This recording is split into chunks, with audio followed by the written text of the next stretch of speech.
When I started this project, I kept coming back to a book that I read 5 years ago. The book is entitled Marijuana, the World's Most Misunderstood Plant.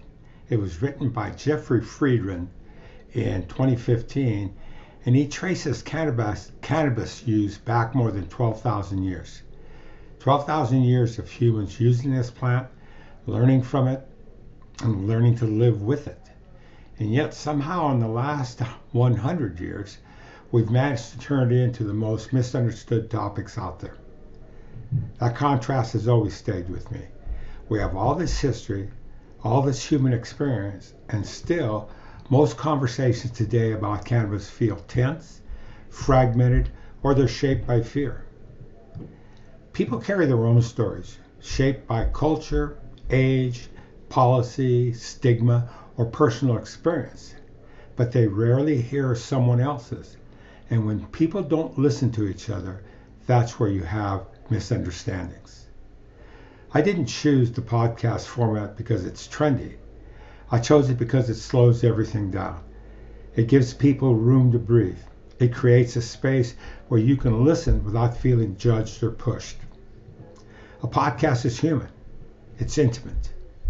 Its tone and pacing matter because they can do the work the facts alone can't. As I started building the episodes, I realized how much of my own communications training showed up naturally in the way that I talk with people. Framing, narrative, rational communications, these aren't just academic ideas for me. They're tools that I've used for years in real conversations across communities that don't always trust each other. The academic work just gave me the vocabulary for what I was already doing. Each episode has a rhythm. I open with a theme, not an argument. I let the conversation unfold instead of forcing it. I bring in people with lived experience, but I keep it structured so it doesn't just drift into memories.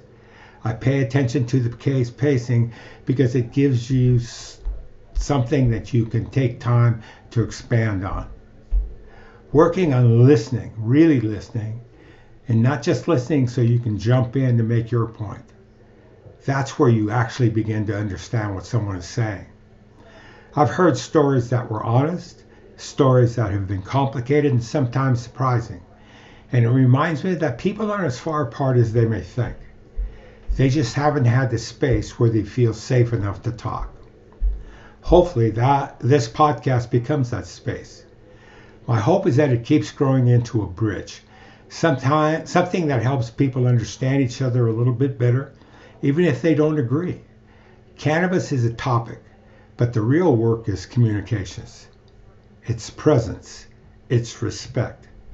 It's people giving people room to tell the truth of their experiences. If someone finishes an episode and thinks, I never thought about it that way, then this project has done what it was supposed to do. I'm not here to promote cannabis use. I'm here to promote education in cannabis use. Thank you.